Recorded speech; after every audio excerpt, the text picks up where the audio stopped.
जाना है। उसके बाद राजू ने एक चीज बोली थी अभी कि यीशु मसीह ने भी ऐसा ही किया था। उन्होंने अपने परिवार वालों को जो है अप्रिय जाना और उसके बाद खुद को अप्रिय जाना, तभी वो क्या कर पाए? परमेश्वर की इच्छा पूरी कर पाया। जब परमेश्वर की इच्छा पूरी करनी होती है उससे पहले आप परमेश्वर को प्राथमिकता देते हैं। अभी हमने टाइम मैनेजमेंट में विक्की ने हमें क्या सिखाया कि विक्की ने लिया था ना टाइम मैनेजमेंट। ललित ने क्या बोला था कि योजना बनाएंगे, प्राथमिकता सेट करेंगे। प्राथमिकता का मतलब जो चीज सबसे जरूरी है वो पहले करनी है। तो यीशु मसीह को पता था कि मेरे को वहां पर जब दुनिया में जाना है तो मेरे को करना क्या है, मेरी प्राथमिकता क्या है? प्राथमिकता क्या है? परमेश्वर की इच्छा को पूरा करना। क्या थी वो इच्छा? क्रूस पे अपनी जान देना, वही प्राथमिकता थी, वही सबसे जरूरी चीज थी।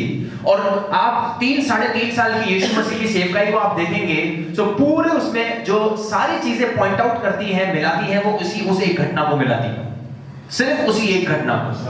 आपको पता है यीशु मसीह, फरीसी और कई लोगों के पास कई ऐसे मौके थे कि यीशु मसीह को जो है पकड़वा दे, पकड़ ले, लेकिन हुआ ऐसा नहीं हुआ। आप देखिएगा कई ऐसे मौके थे।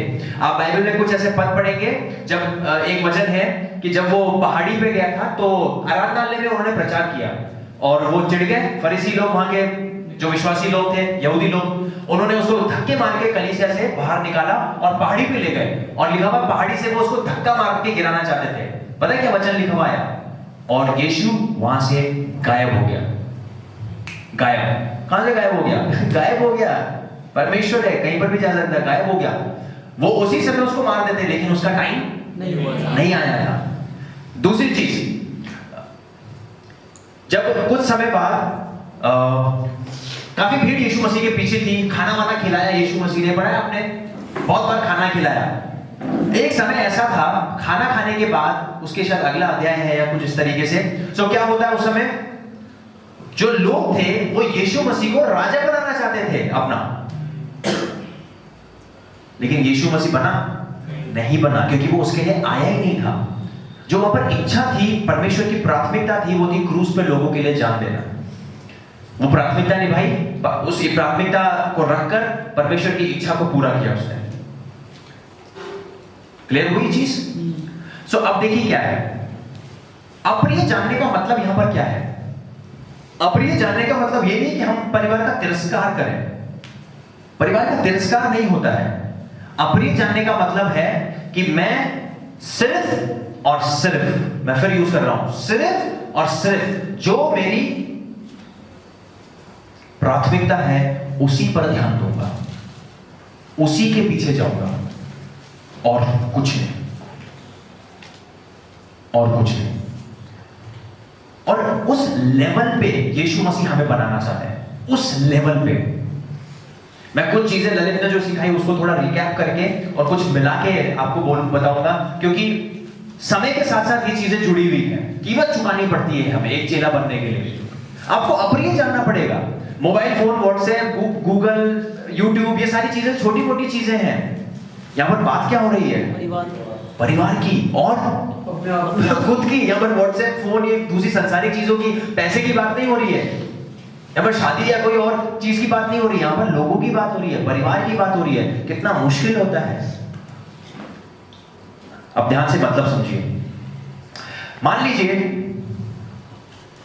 आपको संडे को वर्शिप लीड करनी है, संडे को आपको वर्शिप लीड करनी है, 45 मिनट की वर्शिप लीड करनी है, उदाहरण। सो आप क्या होगा, मान लीजिए उससे 2 हफ्ते पहले आपको प्रैक्टिस करनी है, 2 बार प्रैक्टिस करनी है, हम उदाहरण ले लेते हैं। उसके बाद 2 बार प्रैक्टिस करनी है। मैंने प्रैक्टिस वाली चीज पहले ही बोल दी है। क्या सीखा था प्रैक्टिस में हमें? मतलब क्या, क्यों बेस्ट देंगे प्रैक्टिस में? ताकि रिजल्ट बेस्ट हो। मतलब अगर संडे को मुझे बेस्ट देनी है वर्शिप परमेश्वर को, तो उससे पहले सैटरडे या फ्राइडे को क्या होना चाहिए? प्रैक्टिस भी मेरी बेस्ट होनी। बिल्कुल सही। क्लियर होगी चीज? अब वो प्रिय लोगों, हम परमेश्वर की इच्छा पूरी करने से पहले रोज डेली हम प्रैक्टिस करते हैं, छोटी छोटी चीजों की प्रैक्टिस करते हैं। क्या होगी वो छोटी छोटी प्रैक्टिस? प्रार्थना, बाइबल, संगति, यह है हमारी प्रैक्टिस, यह है हमारी प्रैक्टिस, ताकि क्या हो, जो भी हमारी प्राथमिकता बनती है तो हम उसको क्या कर सकें, बिल्कुल पूरी तरीके से कर सकें। क्रूस पर यीशु मसीह जब मरे तब उन्होंने अपनी मां को त्यागा नहीं। क्या बोला था उन्होंने, बताइए? यूहन्ना को बोलते हैं कि ये अब से क्या है, क्योंकि मैं अब नहीं हूं इसलिए अब वो तेरी मां है, तो उसका तू ध्यान रखना। मम्मी रोई थी, उसकी मम्मी रोई थी, मतलब बहुत सारी दूसरी भी लेडीज थी, रोए थे वो लोग। लेकिन जवानों, कभी भी, क्योंकि वो लड़की जानती थी कि ये यीशु मसीह, जो यीशु लड़का है, ये क्यों इस दुनिया में आया है, क्यों इस दुनिया में आया है, तो उसको दुख था, क्योंकि दुनिया में मतलब जो बेटा पैदा हुआ है वो क्या कर रहा है, क्या हो रहा है, उसका क्रूस पे चढ़ रहा है। लेकिन उसको पता था कि ये किस लिए आया है। जवानों, जब आपके माँ बाप को, आपके पत्नियों को, आपके हस्बैंड्स को पता होगा कि आपकी प्राथमिकता क्या है, तो वो थोड़ा सा हो सकता है कि दुख हो उनको कि यार ये क्या कर रहा है, ये हमसे ज्यादा जो है किसको महत्व दे रहा है, परमेश्वर की प्राथमिकता को, उनको महत्व दे रहा है, या इस चीज को महत्व दे रहा है। हो सकता है उनको दुख हो, वो चीज हो, लेकिन मैं सच बता रहा हूं, अगर उनको बेसिक क्लियर है तो वो मरियम की तरह कभी भी वो नहीं होंगे, दुखी नहीं होंगे। हो सकता है वो कुछ समय तक रोए, रोए का मतलब दुख हो, लेकिन वो दुख क्षण भर का होगा। क्यों, समझ में आ रहा है कि नहीं मैं क्या बताना चाह रहा हूं? मरियम को पता था कि मेरे पेट में कौन है, जगत का उद्धार करता है, और वो मैं जन्मने वाली हूं। पूरे संसार में करोड़ों लड़कियां थी, उसमें से किसको चुना परमेश्वर ने? मरियम को चुना। सोचिए, मरियम को पता था कि कौन पैदा होने वाला है, जगत का उद्धार करता यीशु मसीह पैदा होने वाला है। हुआ, पालन पोषण किया, सब कुछ आगे आगे चलती रही, सारी चीजें बहुत बढ़िया तरीके से चलती रही। लेकिन जब मरने की बारी आई तब दुखी हुई। लेकिन उस समय भी इसको पता था कि यार इसकी प्राथमिकता यही थी, इसको यही चीज करनी थी। उस समय मुझे अच्छा नहीं लगा, ठीक है, लेकिन वो यही करने आया था और उसने वो चीज कर दी। तो उसने किसको महिमा दी? परमेश्वर। किसको महिमा दी? और मुझे पता है, मतलब मान लो मरियम हो, मुझे पता है कि यीशु मसीह क्यों आया। अब मुझे आप सच बताओ, वो दुखी होगी या खुश होगी? प्रिय लोगों, खुश होगी, बिल्कुल खुश होगी, क्योंकि वो परमेश्वर की इच्छा को जानती थी और वो यीशु मसीह की प्राथमिकता को भी जानती थी। परमेश्वर की इच्छा थी कि यीशु मसीह क्या हो, क्रूस पे चढ़ाया जाए, और यीशु मसीह की प्राथमिकता क्या थी? परमेश्वर की इच्छा पूरी करना। और मरियम वो चीज जानती थी, इसलिए कोई दिक्कत नहीं थी। अगर आपके माँ बाप, आपके भाई बहन, जो भी आपके परिवार में है, अगर वो चीज समझते हैं तो आपको कोई दिक्कत नहीं आएगी। आप परमेश्वर की प्राथमिकता को आराम से पूरी कर सकते हैं। इसे बोलते हैं अप्रिय जानना। अगर आपको 3 घंटे के लिए आराधना की प्रैक्टिस में जाना है, प्रचार तैयार करना है, और आप अपनी पत्नी को बोलते हैं अभी 2 घंटे 3 घंटे थोड़ा आप जाओ, मैं अभी तैयारी कर रहा हूं, तो आपकी पत्नी को बुरा नहीं मानना है, आपके पति को बुरा नहीं मानना है, साइड में, क्योंकि उस समय क्या है मेरी प्राथमिकता, वचन, वो तैयार करना है, उस चीज की ड्यूटी है मेरी, कोई रिस्पॉन्सिबिलिटी है और वो करनी है। सो वो 2 घंटे 3 घंटे या कुछ समय के लिए क्या होना चाहिए, कुछ समय के लिए आपने क्या कर दिया, एक तरीके से परिवार को अप्रिय जान लिया, परिवार को अप्रिय, थोड़े समय के लिए। ये एक चेले की निशानी है, ये होता है कीमत चुकाना। क्लियर हो रहा है? क्लियर हो रहा है? वैसे ही हमें अपने साथ भी करना है। क्या लिखा हुआ है? जो व्यक्ति अपना क्रूस ना उठाए और मेरे पीछे बोले तो वो मेरा चेला नहीं हो सकता। क्रूस उठाना किसे बोलते हैं? दुख उठाना। किस तरीके के दुख उठाएंगे आप? अपनी इच्छाओं को मारना। ट्विंकल, किस तरीके की दुख उठाओगी बेटा?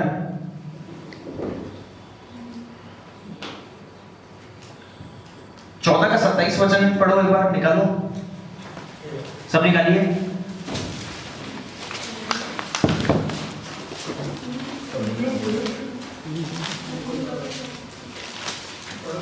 और जो कोई अपना क्रूस न उठाए और मेरे पीछे ना आए, वह भी मेरा चेला नहीं हो सकता। हेमंत भैया, ट्विंकल पढ़ो। और जो कोई अपना क्रूस ना उठाए और मेरे पीछे ना आए, वह भी मेरा चेला नहीं हो सकता। वह भी मेरा चेला नहीं हो सकता। मतलब दोनों कंडीशन पूरी करनी है, परिवार को भी अप्रिय जानना है और खुद को भी अप्रिय जानना है। अगर परिवार को जान लिया, खुद को नहीं जाना तो नहीं हो। खुद को जान लिया, अब परिवार को नहीं जाना तो नहीं हो। दोनों कंडीशन पूरी करनी है। यहां पर क्लियर क्लियर लिखा हुआ है। ट्विंकल, किस तरीके के जो है यहां पर क्रूस उठाने का मतलब क्या हुआ?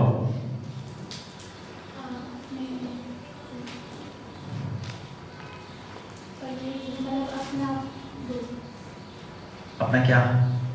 मोबाइल दे दोगी? मोबाइल दे दोगी? फिर क्या दोगी?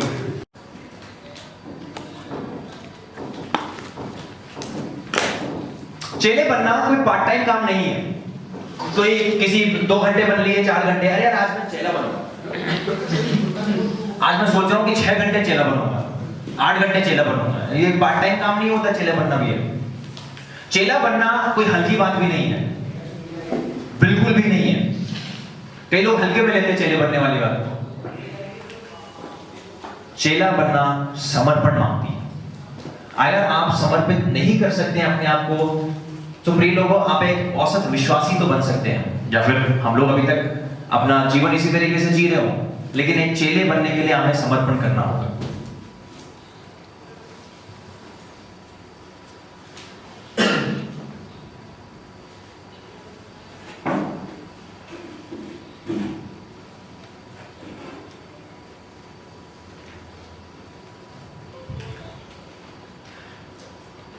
चेला बनना भारी कीमत मांगती है।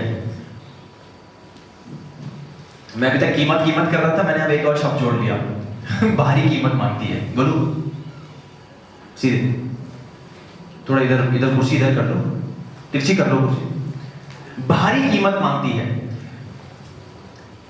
मुझे बताओ, एक बंदे के लिए, दूसरों के लिए क्रूस पे चढ़ना, इससे भारी कीमत क्या हो सकती है? इसको हम बोल सकते हैं कीमत चुकाइए।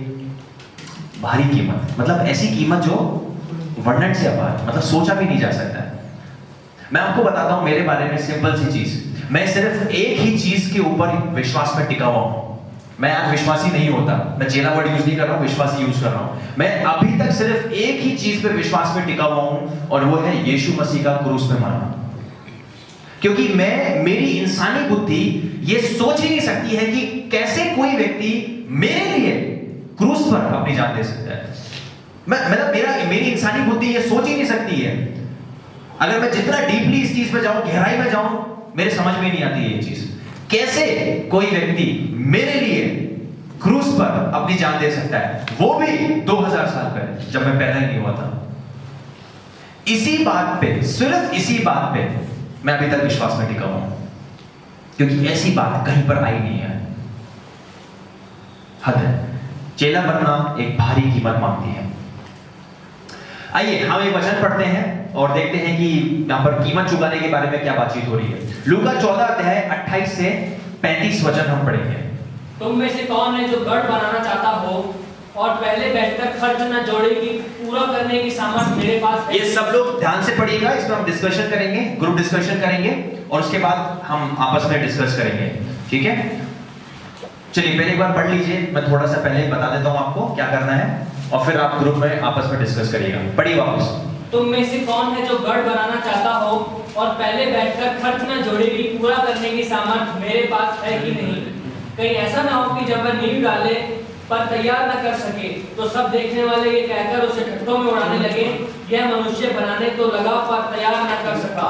यह कौन ऐसा राजा है जो दूसरे राजा से युद्ध करने जाता हो और पहले बैठकर विचार न कर ले कि जो 20,000 लेकर मुझ पर चढ़ आता है, क्या मैं 10,000 लेकर उसका सामना कर सकता हूँ या नहीं? नहीं तो उसके दूर रहते ही वह दूतों को भेजकर मिलाप करना चाहेगा। इसी रीति से तुम में से जो कोई अपना सब कुछ त्याग न दे, वह मेरा चेला नहीं हो सकता। 35 तक पढ़ लिया? 35। नमक तो अच्छा है, परंतु यदि नमक का स्वाद देखो, चर्या वो होता है जो जिसको पता होता है कि मैं मतलब दिमाग होता है, लेकिन फिर भी गलती कर देता है। वो तो उसको दिमाग ही नहीं मुझे लगता है ये सही है। मैंने भी ऐसे ही सोचा था। तो वो दोनों ही है जो ऐसे काम करता है। भाई दिमाग है तभी घर बना रहा है, और मोगा है इसलिए खर्चे का हिसाब नहीं कर रहा। तो मान लो कि दोनों ही कैटेगरी उसके अंदर आ गई। तो लोग क्या करेंगे कि घर तो बना रहा है लेकिन क्या नहीं कर रहा है, कीमत नहीं चुका रहा, खर्च भी नहीं कर रहा। खर्चे का हिसाब ही नहीं। तो घर बनाने के लिए किसकी जरूरत है, पैसे की। वो कीमत है, घर बनाने के लिए जरूरत होगी। लेकिन क्या घर अपने आप ही बन जाता है क्या? कौन बनाता है? क्या हुआ नहीं, अभी इतने वो मत ठेकेदार। जाने आप भी हो गए। चले बन गए हो तुम अब। मतलब बोलो मैं बनाऊंगा, आप लोग बनाएंगे। तो आदमी घर बना रहा है खुद के लिए, उसके लिए क्या चाहिए, पैसा चाहिए। पैसा चाहिए। लेकिन अगर उसने दिमाग नहीं लगाया, कीमत नहीं जोड़ी और घर नहीं बना तो लोग मजाक उड़ेंगे। चलिए, मैंने ये इतनी चीज हुई थी। अब मुझे आपसे सवाल जवाब सुनना है। क्या डिस्कस किया था आपने राजू की टीम? यही था कि अगर उस